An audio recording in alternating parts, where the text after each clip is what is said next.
Hello, everyone. I am so excited to be here. I'm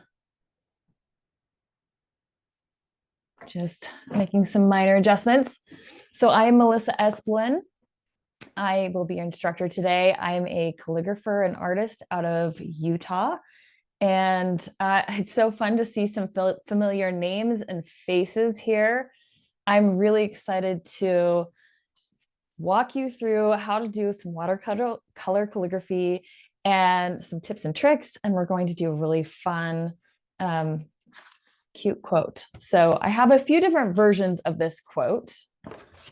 So we have the one that you saw from the product listing. And then I have a few different versions that I can walk you through how we work all of this stuff together. So I am going to switch my view over here. So let's talk a little bit about our materials. The materials I have today, I have watercolor paper. So the watercolor paper I have today is a hot press. The difference between hot press, cold press, and rough is really ultimately the texture. The hot press is very smooth, so that's what we're going to work with today, but whatever you have on hand is going to be great. Then I'm working with the Sakura Koi Field Sketch Pocket Watercolor palette.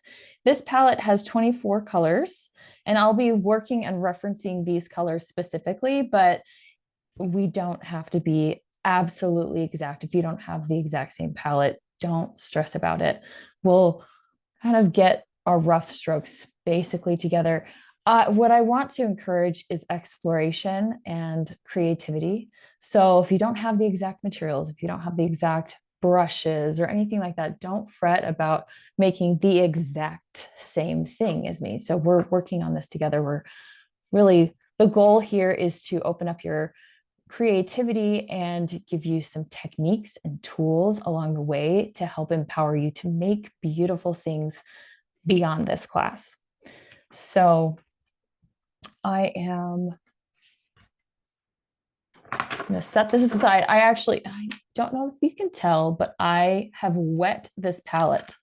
I have a little eyedropper just out of frame, and I added a little bit of water to my pigments just to get those activated before we get started. Activating your pigments beforehand with a little bit of water really helps pull out more of that pigment without trying so hard with your brush. So if you don't pre-wet your pigments, it's not that big a deal, but it's going to take more effort and friction from your watercolor brush in order to pull up those pigments. And that friction can deteriorate your brushes just a little bit. So that's why I like to activate those pigments a little bit beforehand. So the brushes that I have, I've got a few different brushes. I'll primarily use this size 12 round brush. It doesn't have to be size 12. We can work with anywhere between a size 6 to a size 12. Personally, I prefer the round brushes. I also have a flat brush just in case. So you'll see here, these two other variants have a beautiful wash in the background. And I can show you how to do that wash in the background really quickly in a minute here. You'll want to use a flat brush for that. But primarily, we're going to use a round brush. And when we're doing the watercolor calligraphy, I personally prefer a round brush. You can use something called a liner brush. So this is a very fine brush. You can see it is very, very small. These are great for pulling out some detail, but it doesn't really hold a lot of pigment. So the pigment and water gets held inside all of these brush fibers. And you see there aren't very many brush fibers on this small brush. So there's not really a whole lot of pigment and water that this small brush can hold. So by using good brush technique, we can use the bigger brush and we don't have to dip as often. So it helps promote some efficiency. Our points, our lines are going to be a little bit bigger with this size 12 round brush than they would be with this liner brush right here. But it really doesn't matter too much. It's just, this is why I prefer a larger brush so that I can hold a fair amount of pigment without having to go back and dip everything. So those are our brushes. And then we want to use a pencil. I have a 0.5 mechanical pencil. You can also use, this is what I use quite a bit, is a watercolor pencil. So the nice thing about watercolor pencils is you can erase them. Well, most watercolor brushes, you can erase them before you activate the water. So we can draw everything, draft it all up, and then we can do our watercolor and it will melt into the watercolor as it activates. And then whatever doesn't get activated ends up we can still erase it. So that's something that we can use as well. So if you don't have that on hand, don't stress. We'll just use regular pencils. Melissa, quick question. We do have yes. someone that was asking a related question. Would the watercolor pencils work for this project, solely the watercolor pencils? Yeah, I think you could use the watercolor pencils exclusively for sure. It will have a different look to it. And I think that, again, goes back to the beginning of the class where I encourage you to create. This is a catalyst for your creativity. So if your materials are a little bit different, it's going to create different textures, maybe a slightly different flow, but we're going to embrace that because that's what makes each and every one of us unique artists. So yes, definitely. Okay, and then we have the handout. So it's not likely that you have the handout before the class. It wasn't linked to in the product listing. But if you go to the chat, you can download the handout from the Google Drive link. Rich, if you wouldn't mind adding that to the chat, that would be great. Yep, so you can download that. Here's a link to all the materials that we're using today. They're all from Michael's.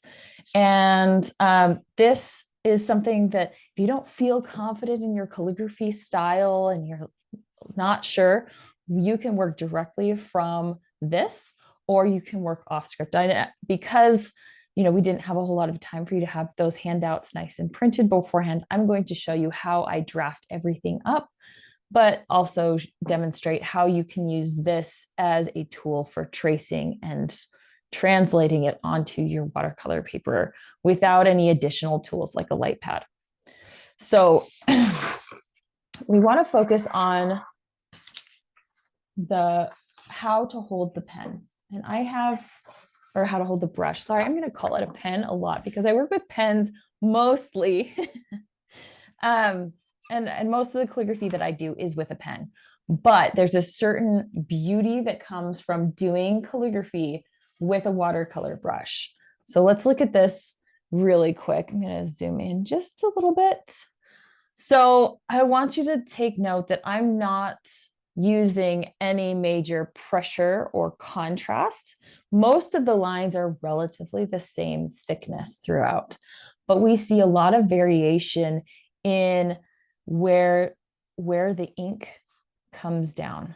And so we have the consistency with the line weight, but then with this variation inside the line weight with our values of pigment. And that's going to just naturally come along. There are things that you can do to add, you can add a little bit more pigment or other pigments, and we can drop those in and I can demonstrate that. But we want to embrace this variation.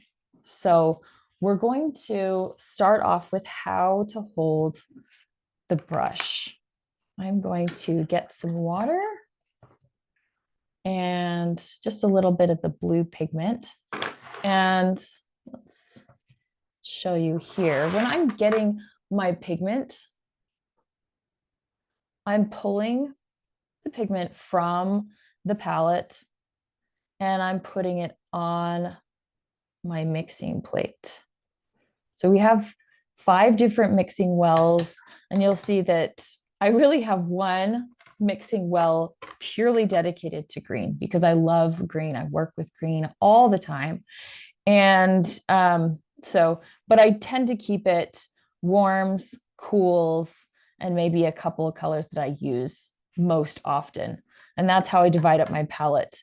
You can always clean off your palette and rework that, but there's so much pigment that's left over on this palette that I find it's more efficient to just keep the pigment on there. If I'm changing colors or if I need to use pure pigment, then I will clean it off with just our water paper towel. So I've got a paper towel just off to the side. So I'm loading up my brush. And as I'm loading up my brush, I'm twisting the brush. What this does is it loads up all the bristles with as much pigment as possible, but it also twists the fibers, the bristles, all in a similar direction and gives me a sharper point because we want a sharp point. And then when we come over to drawing, so this is how we typically hold a brush or a pen with a tripod grasp. What I want to do is hold it more upright. So I have my index finger that's curling around and hooking, creating a hook. And then the thumb is on the opposite side, creating stability. So this allows me to move things around. And then my middle finger is just behind as support. So I can use the very tip and my bone right here of my wrist, the outside bone of my wrist, that's really all that's touching the paper. So I can make strokes and I can pull my whole arm across the page. So I can make bigger strokes. That's really what we want to be focusing on, is making these large strokes. So I'm twisting my brush so that I have a nice sharp point. I've got that nice hook.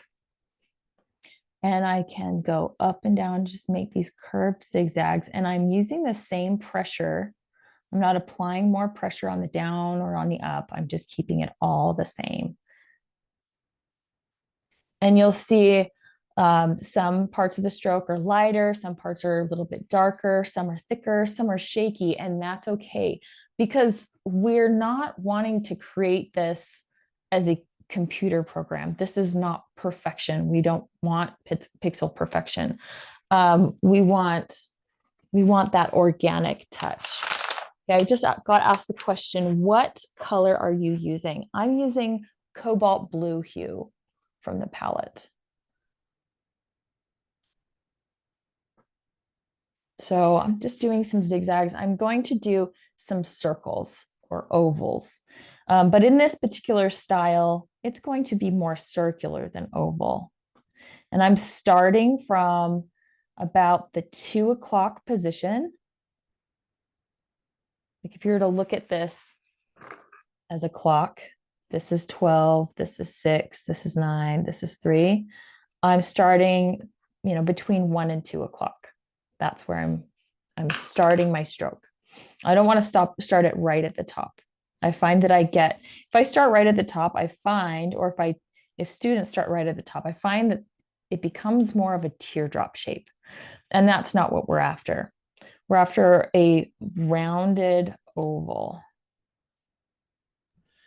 And which color are you using right now, Melissa? We have a couple of questions about that. Oh, what number is that? Let's see if I can. My palette is so messy and used that, let's see if I can find, I'm not sure what number it is.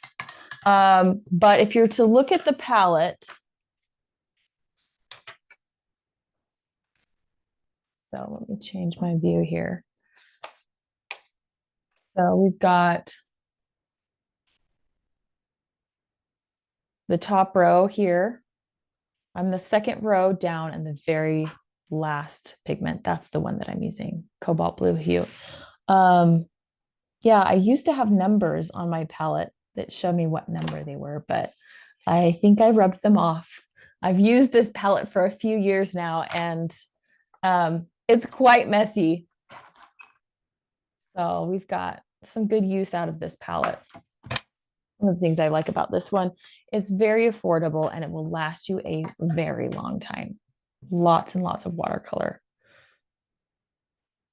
Okay, so these are the essential strokes. We want to be able to create an underturn, a down and up, an oval starting at 2 o'clock and working our way around, and also an overturn,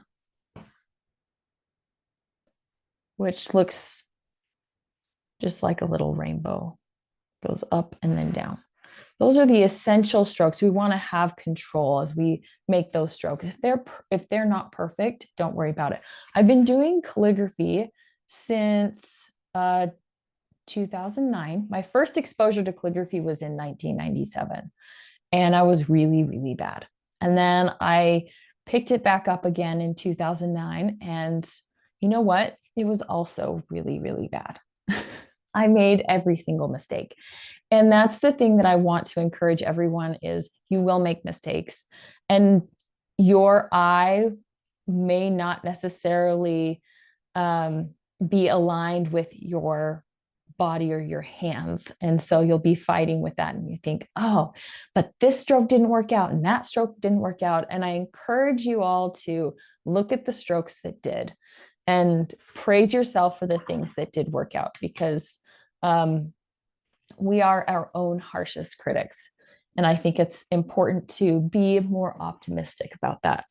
Okay, so with these basic strokes and understanding just how to use a very large brush and get a nice fine point, we are going to work on drawing our clover. So we're going to work our way into the lettering. So let me grab, this is just a practice sheet. I'm going to grab an actual watercolor sheet.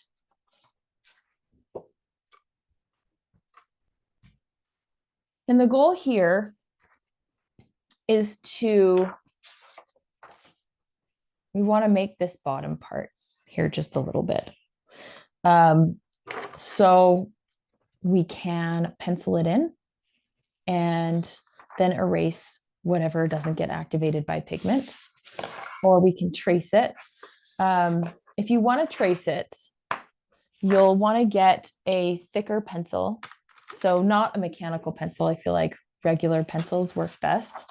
And on the back side of your handout, draw in scribbles over what you want to write. And then turn it back over. And with a fair amount of pressure, draw on top of what you want to trace. So it does not coming through particularly strong right here. Let's see. You do have to press hard.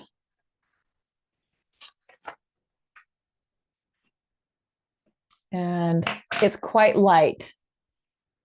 We can barely see this over the camera, but in real life, you can definitely see where your markings are at. And you can still go in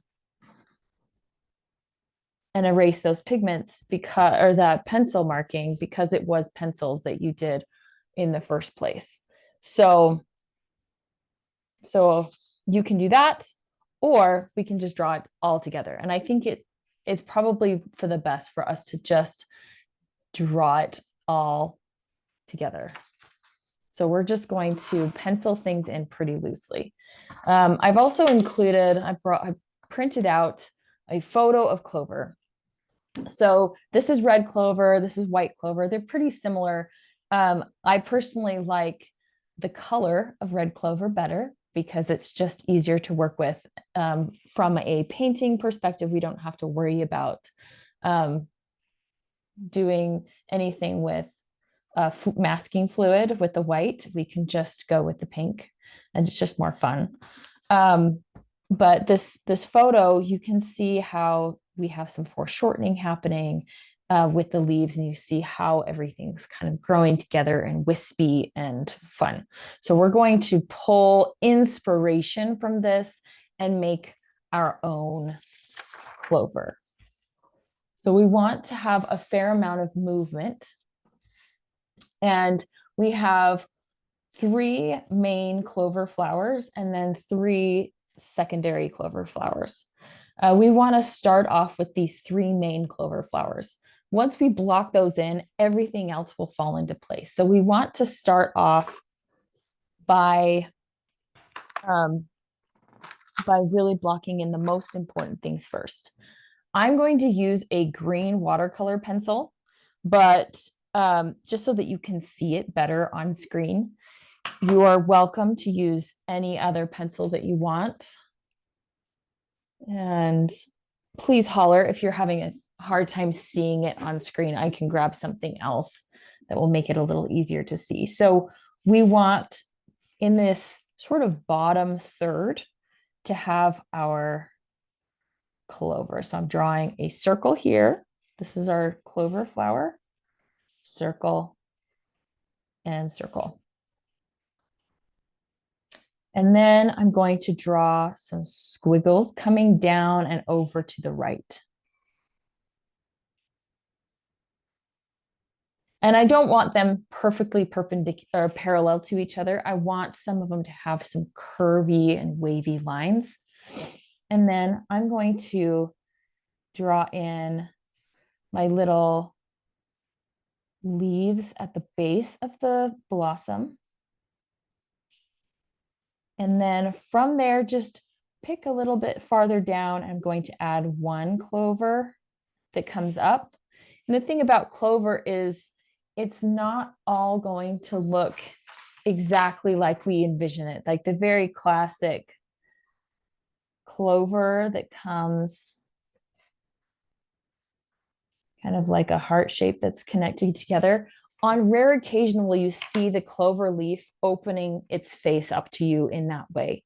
For the most part, we actually see it sideways. We see some of it coming up. We see some kind of coming sideways at you and some parts coming up. So that's called foreshortening. So we're going to talk about foreshortening just a little bit. I'm seeing some notes that you're having a hard time seeing everything on screen. So I'm going to go with the darker drafting pencil. Just know that it's definitely going to affect the final vision of the piece, but I highly encourage you to draw very lightly with your pencil, but I'm going to go pretty dark. So all these leaves, all these stems are kind of coming down and to the right. So with our first clover leaf, it's actually going to cover our stem. So if you've already drawn that stem, you can get an eraser and erase that part. That creates this sense of depth. Then I'm only going to see about the side view of one piece of clover and the side view of another piece of clover. Okay, and then on this one, I'm going to have the back piece of clover covered by the stem. And then the sides are kind of sideways a little bit.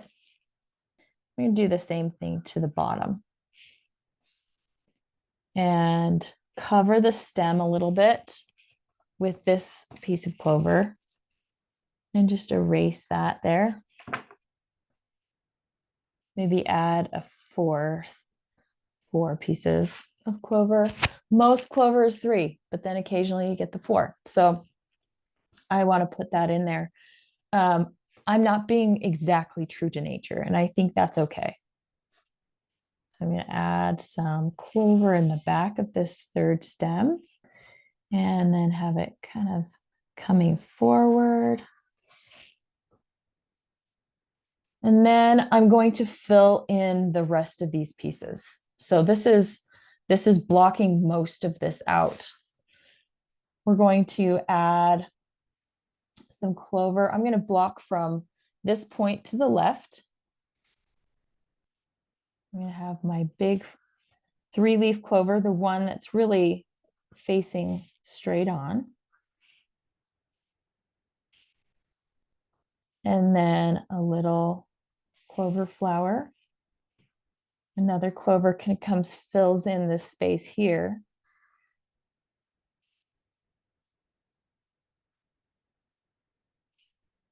You want them to come in to the center. The center doesn't have to be perfect.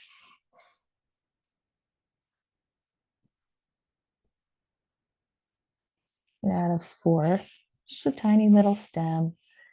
And then one just floating.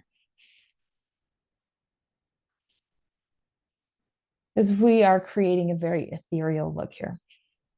Okay, so now I'm going to come back over to the right and fill in to the right. I'm going to start off with this main stem here. So I'm going to draw in my stem, and then I'm going to draw in the clover.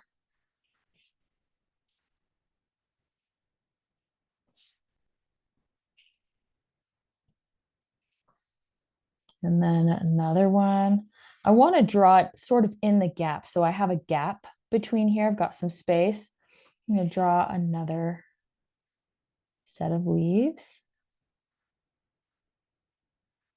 I'm going to erase this part in the front so that I know not to do that with my brush. Oops. Okay, so add another, maybe another little bit to fill in this space. And these lines are pretty wiggly. I'm not drawing very straight or smooth lines. We don't need to. And here we've got this clover that's coming between one of the main flowers and just back behind. So I'm drawing a stem coming from behind. And this one's going to have 4 leaves.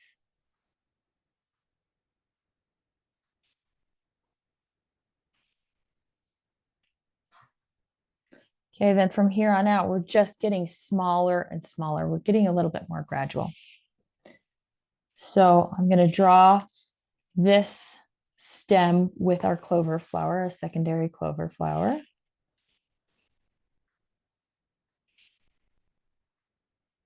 Little leaves supporting the flower.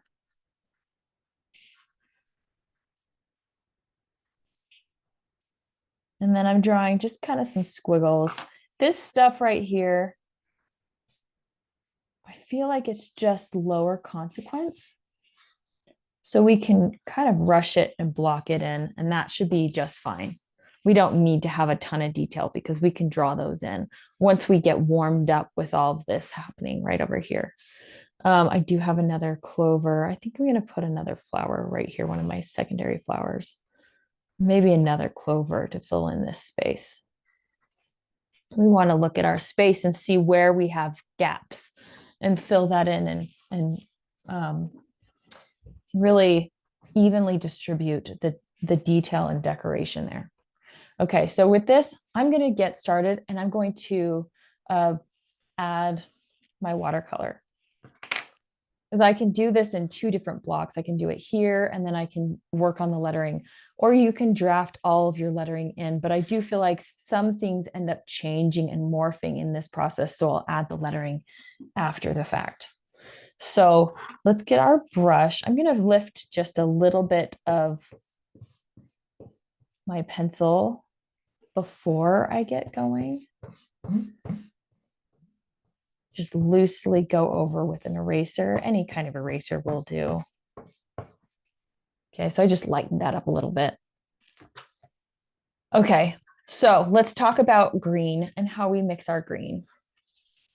If you were following Sakura or me on Instagram, you'll see I posted a little video the other day about how I like to warm up my greens and give the greens just a little bit more depth. So I have, these are the greens that are available in this particular palette. So I've got permanent green deep, viridian hue, yellow green, and olive green. The olive green is just a little too toned down for me. But I really like the I like the muddiness of it, but I don't like, I could commit mix the olive green with the permanent green deep, but it's not going to really get me all the way there. I tend to use the permanent green and viridian hue the most. And then I add a yellow, but I want to add a warmer yellow. The warmer the yellow, the more the closer it is to red. And so green and red are opposite of each other and they cancel each other out. And so the closer I get to red, the more it's going to neutralize the green. But so I don't want to get too close to red, otherwise I'll completely neutralize the green. So I want to warm it up, add a tiny bit of depth. So I'm going to add the warmest yellow, and that's permanent yellow deep. So I'm going to mix up my yellow first. I tend to add my yellow first just because then I don't have to clean off my brush between mixing. I'm just going to scrape the edge of my brush off, add a little bit more water so I can pull water, and we're going to do the viridian hue. I'm going to add that in there. And we look at that color, and it looks just like that Clover green. It's got that brightness, it's got depth, saturation, but it's not so jewel toned that it feels unnatural. So that's how I mix up my green, and I mixed up quite a bit of it, which is why I have my own dedicated mixing trough for the green, because I'm constantly mixing green. Some of these other colors, and when we do our quote, we'll just pull straight from the blue. But for the green, I definitely mix up my own. And from here, we're going to draw our clover. I just dropped a little bit of water on top of there. Okay. So I'm pulling that pigment, twisting my brush, and then I'm holding my brush just like I did before. And just very nice and light. And I'm going to draw with that single line over my pencil lines.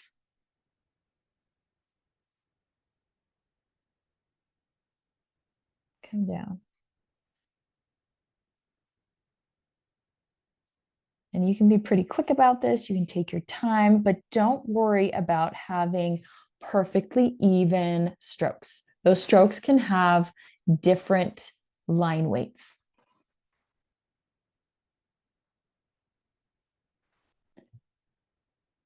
And you can do it in whatever order you fancy. If you're lefty, you may want to go from right to left. If you're righty, you may want to go from left to right, just so that you're not putting your hand inside the pigment. And if you don't connect all the lines together, don't worry about it. We can leave some white space in there because we'll go through after the fact and add some depth in there. I'm going to run this all the way off the page. I should probably come in here and do this left side.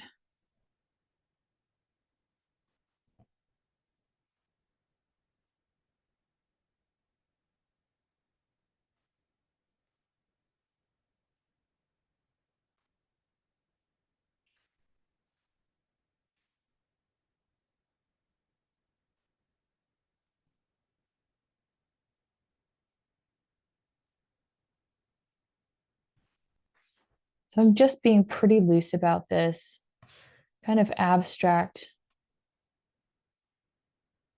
because it's really the quote that's going to convey what this really is.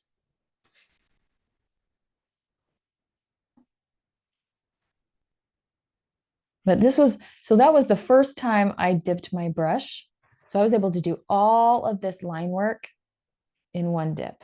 That's just to illustrate to you how having control over a larger brush is really great for allowing you to use the same, the same pull of pigment for a long time. So I'm going to just put some little lines here.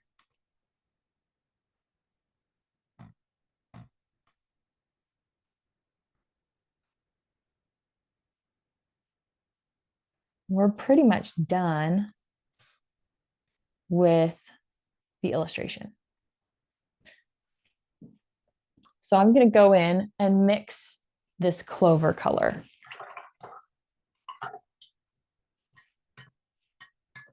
So for this, the clover, the red clover, I'm going to mix my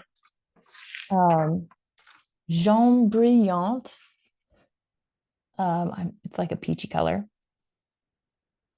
with my quinacridone rose. So it's just going to give it a milkier color because this is more of a translucent or opaque pigment. And we want just a little bit of milkiness to that. So we've got this nice little pink. I'm going to add more water to my brush and only pick up a little bit of this pigment. That's going to give me a good background. I'm going to go through here and just create little circles. If I pick up some of that green, that's okay. I'm just doing little circles here, and we want to make sure that that just is a little light.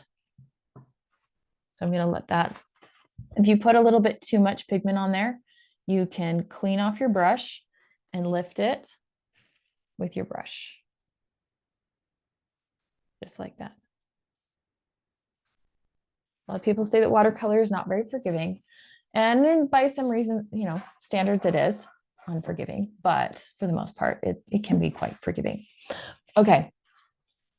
Now, while I'm waiting for the blossoms to dry, I'm going to paint in the clover. Clover, I'm going to mix more of a yellow green. So I have this sort of muddy yellow right over here, and I'm going to just add a touch of green to it. I need a little bit more yellow. This is the aureolin hue that I'm adding to it. Let's see how it's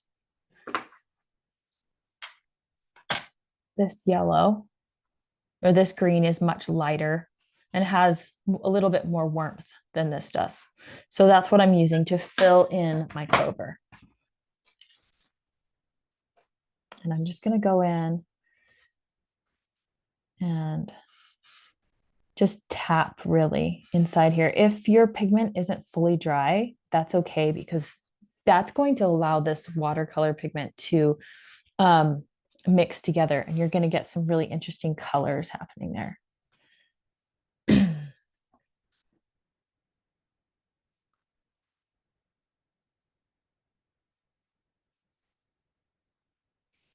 And wherever you lift your pen or again, like I said, I'm going to use the word pen a lot.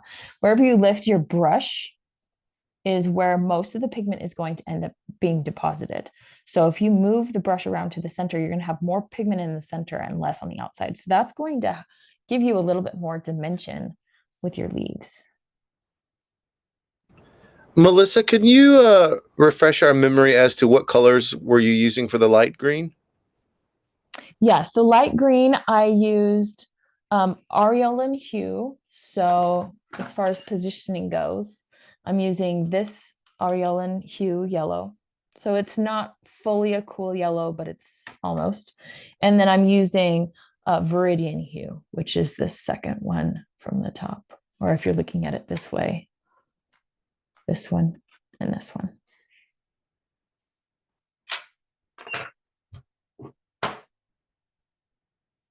Good question. So again, I'm just lifting from that center so that the center has a little bit more pigment to it. And do you have to color all of them in? No. Do you have to color them in perfectly? No, you can extend beyond the lines. We don't need to color exactly inside the lines. I'm going to add some little dots here and there, just in the native space with my light green. And then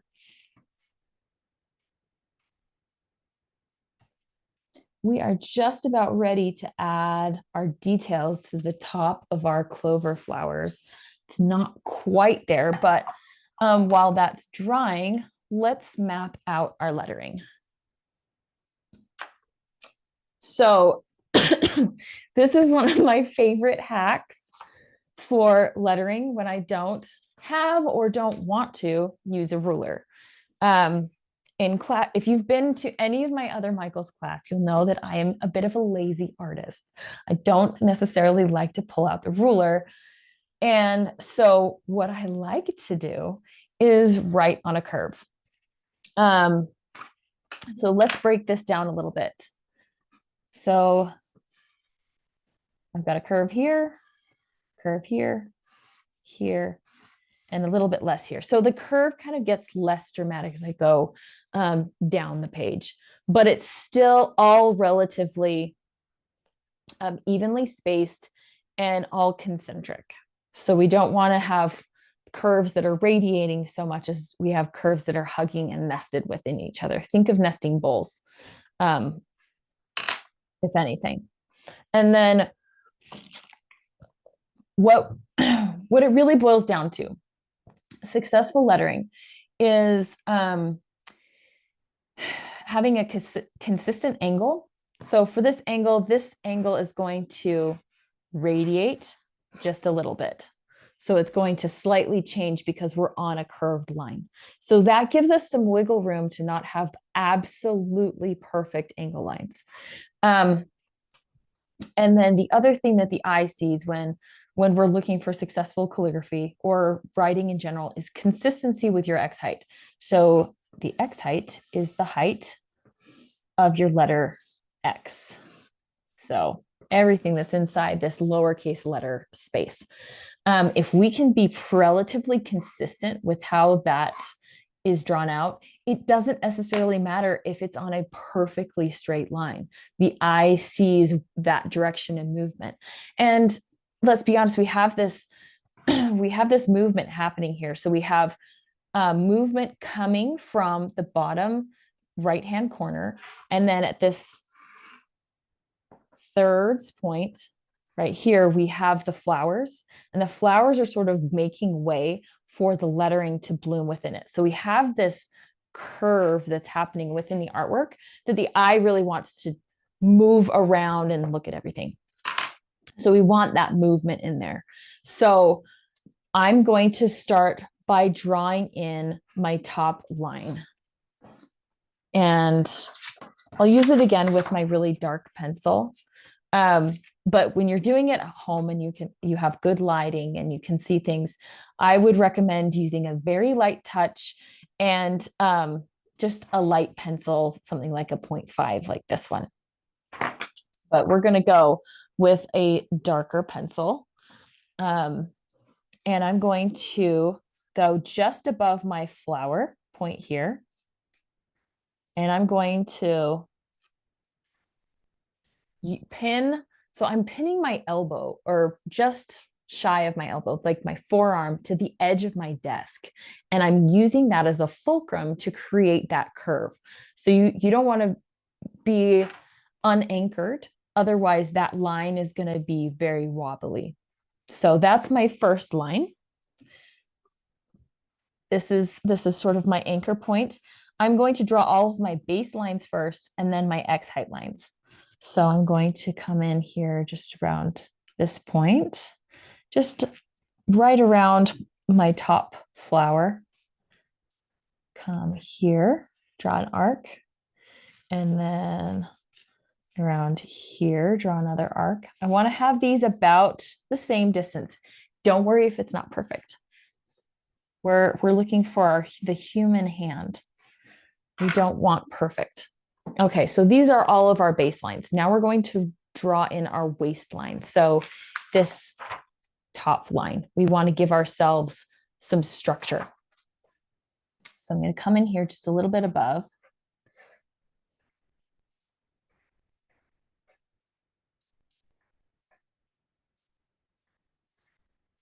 Okay, so now we want to write in luck is a product of hard work. So our L, this is such a fun L, but it can be a little difficult to visualize. So let's break that down. The L shape we have so this is our baseline, our waistline, and this is relatively like our angle line. Whatever your angle line, just choose the angle line. We have an oval here, our angle, and then an oval here. We want to follow this oval around and then connect with that angle line, and then smaller oval. And I like to tuck it below the baseline. The reason for that is I want to be able to tuck the U in just next to it. So if I have the L that comes on the baseline, which is traditional, that's more of a classic engrosser script, it kind of pushes out that lowercase letter just a little bit, or it shortens how long that extension can be. So I like to tuck it below and extend that out and exaggerate it just a little bit, but still keep my lettering consistent with where the capitals are and not have it so far out from that capital letter. Okay, so that's what we want to visualize. So if you want to draw out all of those ovals, you most certainly can. Do it with like a light pencil. So we can go like that and draw our L, U, C, K. So when I'm drawing the K, I'm drawing just part of the stem. I'm looping it in, and then I'm going down and up. And then this part comes after, so that I have everything more easily visualized. Is and with this, let's pull out the original. I tucked the P behind the flower. So you can do that. If you're running out of a little bit of space, you can tuck those letters behind, and the I fills in the blanks.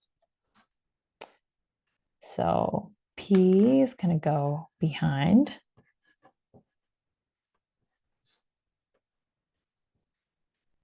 So I don't want to come too close to this edge. If I'm going to write of here, it's going to come really close to this edge and it's not going to look great. So this is another trick that I do. Again, I'm lazy. I write of really small, or just a little bit smaller and lighter. But you can do it within all caps and that totally works. And then I'm going to come in here and do hard on one line, and then do my ascender stroke, and then work. I'm going to have a fair amount of tight space, so I'm going to come in behind that.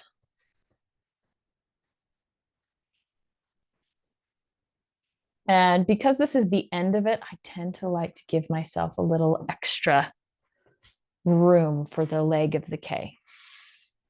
But that's really where we're at. I drew it very loosely. This is, I mean, I have 15 years of practice of calligraphy, but don't feel like you have to draw, erase, redraw, erase. Just block it in. The more effortless you can make it look, even if it's imperfect, it'll still create a really cool style. So just think about it that way. So I'm going to grab some blue, and I'm going to write out this quote. You can use a cerulean blue or a cobalt blue.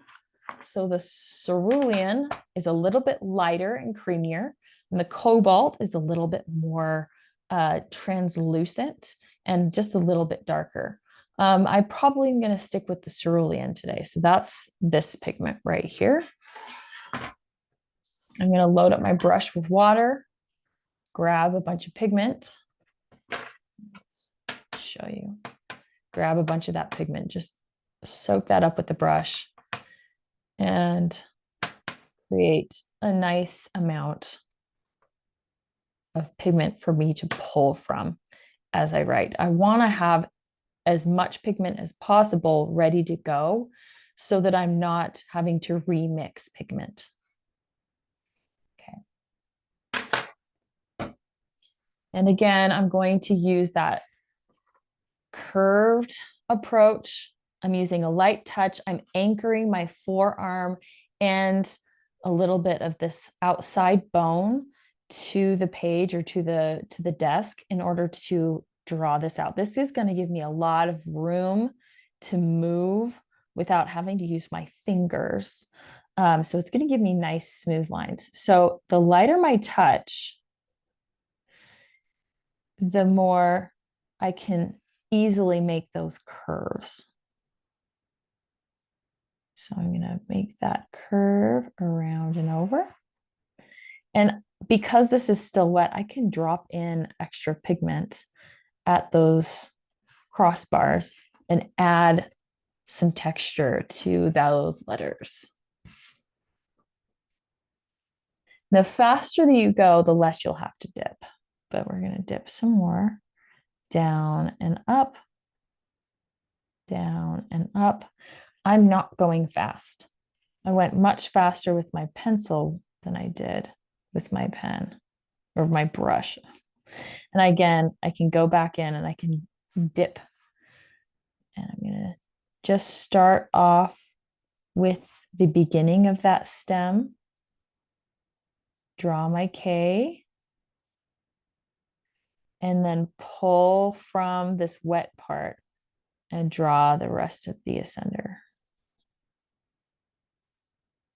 Just nice and slow, dipping some pigment in there to darken it up a little bit if I want. Okay, get a little bit more pigment.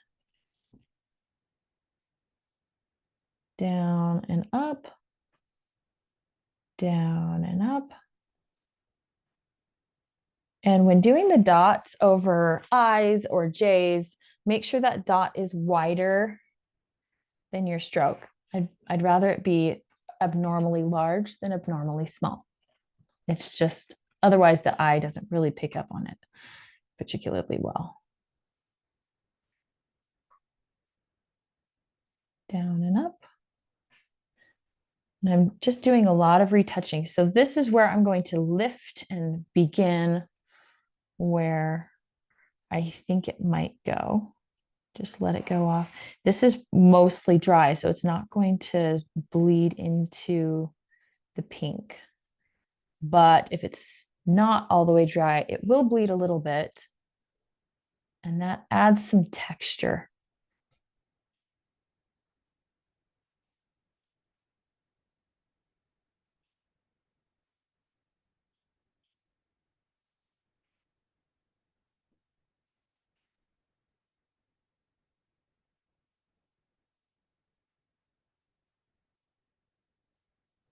And if I'm not exactly on my pencil lines, I'm not worrying too much about it. I'm using my hand and the movement of my hand to guide myself. And then of, doing that a little bit bigger. So the crossbar of the T, I'm going to rotate it a little bit because I want to be able to use my whole arm to move that around. I'm doing it up, down, and up. This very lazy Bezier curve.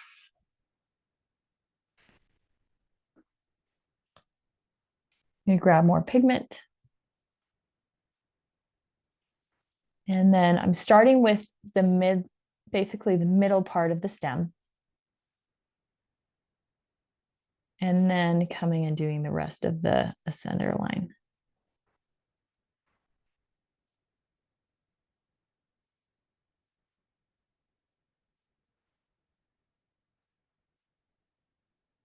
And I'm not exactly on my pencil lines now. I feel like I wrote the word hard just a little bit small.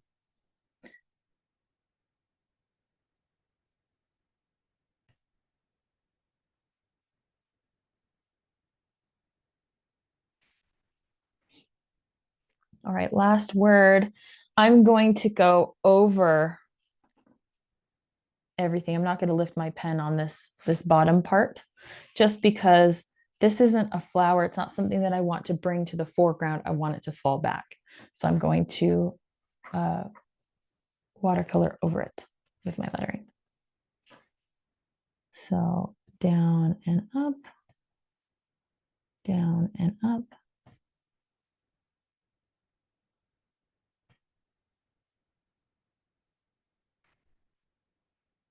And I just have a regular loop here. So I'm just going to cautiously put that in there and then down below that baseline. And don't forget your punctuation. But there we have it. A nice little quote. And you can, once it's fully dry, erase your pencil markings. You're still going to see pencil markings behind the watercolor when you're using regular graphite pencil because it gets locked into place. But we've got our finishing touches of our Clover flower petals, which are just little upside down V's. And what size is your brush again? The one that you're using now This for is, the writing? I'm using a size 12, and this is the Simply Simmons brush. You could go a little bit smaller for some of these details, but I do want to illustrate that you don't have to have a massive arsenal of watercolor brushes in order to make a very large variety of strokes. Towards the top, I'm just doing little lines. And I'm adding just a little bit more quinacridone rose to that mixture so I can darken that up a little bit.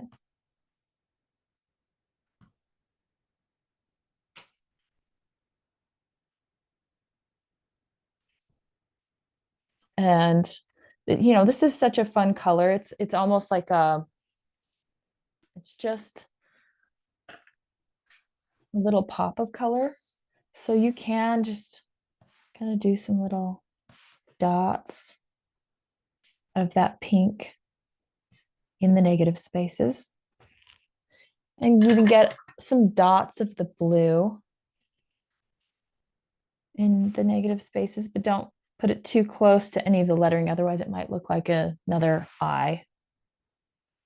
And there you have it. We have our quote all done within an hour. And you can alternatively, if you don't want an all white background, you can do a watercolor wash. So I did a watercolor wash here where I wet the paper, added blue, added this lighter green mixture, the Aureolin yellow and the green, and put that on the bottom and then dropped in that pink and let that dry. And then I did everything else just as I would have normally. And then you have like a fun watercolor background as well. So yeah, I'm so excited that we were able to do this together in the time. I would love to see your projects and how they turned out. And yeah, let me know. Feel free to tag me on Instagram. I'm at Melissa Fur. Definitely tag Sakura. They are so wonderful. Their materials are fantastic. Oh, I'm seeing someone. I'm going to highlight this real quick. Oh, look at how beautiful that turned out. Fantastic. Gorgeous. Let's see. Oh, Michelle's is blurred. Oh, these are looking so fantastic. I'm so proud of you. Yeah, definitely share these with me online. I would love to see what you end up doing.